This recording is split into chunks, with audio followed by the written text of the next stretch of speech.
आज दिव्यांगों के सम्मान में जो ये कार्यक्रम हुआ है, ये लोग पैर से जरूर अपाहिज हैं, लेकिन इनके हौसले और जज्बे को मैं सलाम करता हूं कि हम में से बहुत कम लोग ऐसे हैं जो इनके बराबर की मेहनत करते हैं। ये लोग अपने सारी महरूमियों के साथ, जिस्मानी कमजोरियों के साथ समाज के हर व्यक्ति की आवाज को बुलंद करते हैं। एक बार जोरदार तालियां दिव्यांग साथियों के लिए। और आज इनके प्रबंध करने वाली भाजपा की वो सरकार है जो न सिर्फ उत्तर प्रदेश के अंदर लोगों के ऊपर जुल्म कर रही है, बल्कि पूरे हिंदुस्तान के अंदर एक अफरा तफरी का आलम है। और आज उस भाजपा की आवाज में आवाज मिलाने वाले लोगों को मैं ये कहना चाहता हूं, और उनके लिए एक बात मुझे याद आ रही है कि ये लोग पांव नहीं जहन से अपाहिज हैं। ये लोग पांव नहीं जहन से अपाहिज हैं। उधर चलेंगे जिधर रहनुमा चलाता है। हम अपने बूढ़े चरागों पर बहुत इतराए, पर उसे भूल गए जो हवाएं चलाता है।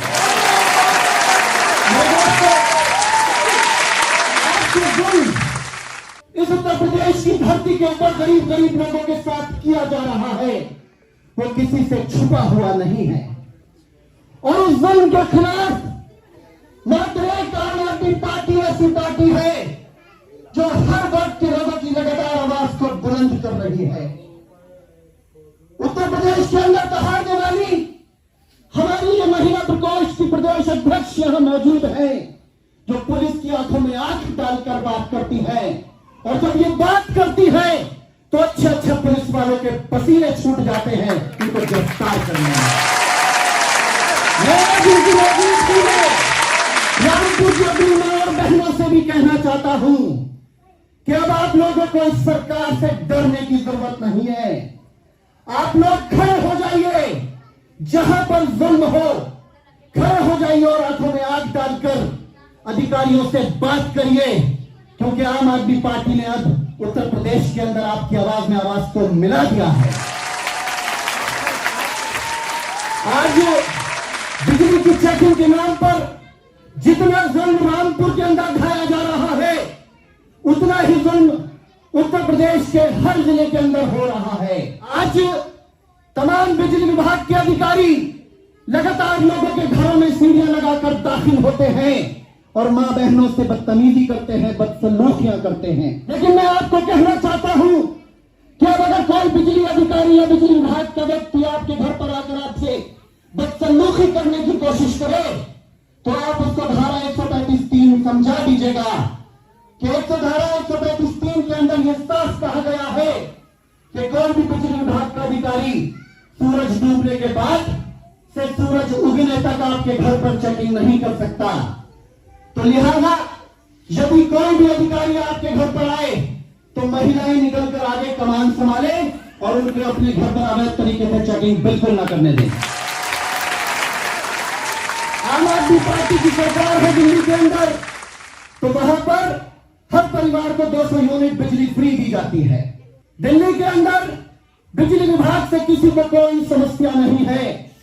लगभग आधी आबादी का वहां कोई बिल नहीं आता है। यदि उत्तर प्रदेश के अंदर 2022 में आम आदमी की सरकार बनती है तो हर परिवार को 200 यूनिट बिजली फ्री दी जाएगी और आपके जुर्माने को माफ किया जाएगा। मैं लगातार लोगों को जागरूक कर रहा हूं कि दिल्ली के अंदर सरकारी स्कूलों के अंदर ऐसी शानदार व्यवस्था आम आदमी पार्टी की सरकार ने दी है कि हर स्कूल के अंदर स्विमिंग पूल बने हैं, कंप्यूटर लगे हैं, एयर कंडीशन लगे हैं। लेकिन उत्तर प्रदेश के सरकारी स्कूलों की हालत ऐसी है कि बच्चे या तो जमीन पर बैठकर पढ़ने को मजबूर हैं या फिर मकड़ी के जाले स्कूलों के अंदर लगे हैं, टीचरों का पता नहीं है। दिल्ली के सरकारी अस्पतालों के अंदर, मोहल्ला क्लिनिक के अंदर तमाम वो सुविधाएं दी जाती हैं जो बड़े बड़े अस्पतालों में नहीं मिलती।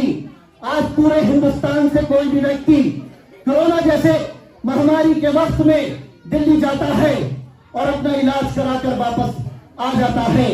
लेकिन उत्तर प्रदेश के सरकारी अस्पतालों की हालत ऐसी है कि वो तो खुद वेंटिलेटर पर नजर आते हैं। वहां पे आपको खांसी, नजले और जुकाम की भी दवाई नहीं मिलेगी।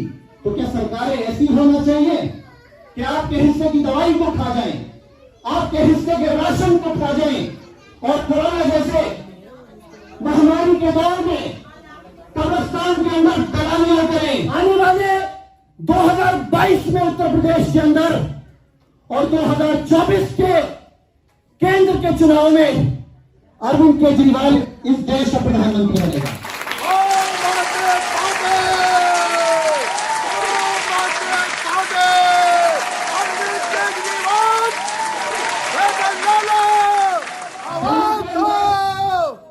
दिल्ली के लोगों को भी एक वोट देने का अधिकार है और उत्तर प्रदेश के अंदर भी एक ही वोट देने का अधिकार है, लेकिन सुविधाओं में जमीन और आसमान का अंतर है। दिल्ली में महिलाएं बसों में फ्री सफर करती हैं, लेकिन उत्तर प्रदेश के अंदर रोडवेज की खटारा बसों में आप सब लोगों को टिकट लेना पड़ता है। दिल्ली के अंदर सरकारी स्कूल शानदार बने हैं, लेकिन उत्तर प्रदेश के सरकारी स्कूलों में बच्चों को तालीम नहीं मिलती है, बच्चे जमीन पर बैठकर पढ़ते हैं। दिल्ली के अंदर एक व्यक्ति को 20 किलो राशन दिया जाता है, जबकि उत्तर प्रदेश के अंदर एक व्यक्ति को केवल 5 किलो राशन मिलता है। दिल्ली के अंदर पेंशन के रूप में एक पात्र व्यक्ति को 2,500 रुपए दिए जाते हैं, लेकिन उत्तर प्रदेश के अंदर केवल 500 रुपए पेंशन दी जाती है और उस 500 रुपए की पेंशन के लिए 50 के चक्कर पेंशन ऑफिस के लोगों को लगाना पड़ते हैं। आज महिलाएं अपने राशन के लिए राशन के दफ्तर के चक्कर लगाती हैं, उनके चप्पल टूट जाते हैं, लेकिन उनका राशन कार्ड नहीं बनाया जाता और उनको एक जवाब मिलता है कि या तो वेबसाइट बंद है या आपके राशन कार्ड अभी नहीं बनेंगे। अगर आपके राशन कार्ड नहीं बन रहे हैं, वेबसाइट बंद है, तो क्यों ये अधिकारी उन दफ्तरों में बैठे हैं? आखिर किस बात की तनख्वाह उत्तर प्रदेश की सरकार उन अधिकारियों को दे रही है? हम लोगों को अपनी आवाजों को बुलंद करना पड़ेगा और आम आदमी पार्टी का साथ देना पड़ेगा। हम सब लोगों की यह जिम्मेदारी है कि हम सब लोग अपने रिश्तेदारों में, अपने पड़ोसियों के घरों पर जाकर यह ऐलान कर दें कि अब हमें जात, बिरादरी और धर्म के नाम पर नहीं बंटना है। आने वाले 2022 में हमें उस पार्टी को चुनना है जिसने न सिर्फ विकास किया है बल्कि दिल्ली के अंदर तमाम लोगों की मायूसी को दूर किया है। तो आने वाले वक्त में आप लोग साथ देंगे आम आदमी पार्टी का? हाथ उठाकर बताइए, देंगे साथ? सब लोग कहेंगे आम आदमी पार्टी के लिए?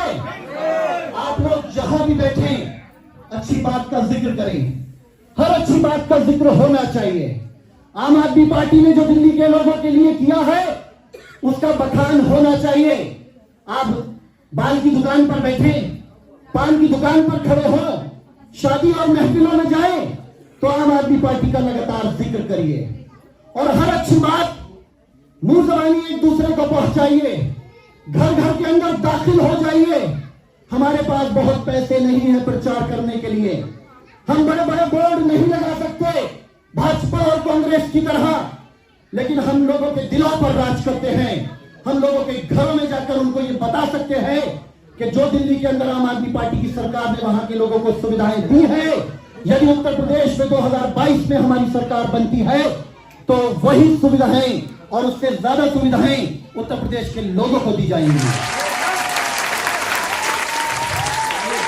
मेरे साथियों, नेकी का जो भी काम हो, हम सब लोगों को हाथ पकड़कर एक दूसरे का साथ देना है।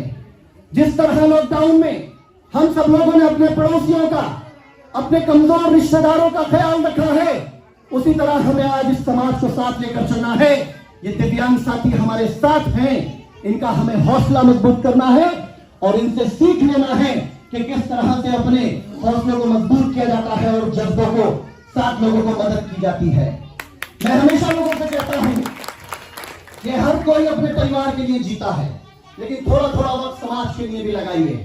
कहीं पर कोई गलत काम होते हुए देखें तो उस काम को रोकने की कोशिश कीजिए। अगर आप कहीं सड़क पर जा रहे हैं और आप स्ट्रीट लाइट जलती हुई देखें तो वो लाइट हमारे शहर की है, हमारी गली की है, हमें 2 मिनट लगाकर उस लाइट को बंद करना चाहिए। क्योंकि आप अगर उस लाइट को बंद करेंगे दिन में तो वो लाइट की लाइफ बढ़ जाएगी, वो 1 साल चलेगी, और अगर दिनों रात लाइट जलेगी तो वो 6 महीने में खराब हो जाएगी, और फिर अंधेरे में हमें ही परेशानी होगी, और ये सरकार फिर आपको दूसरी लाइट आसानी से नहीं देगी। तो हमें हर नेकी के काम एक दूसरे को बताना है।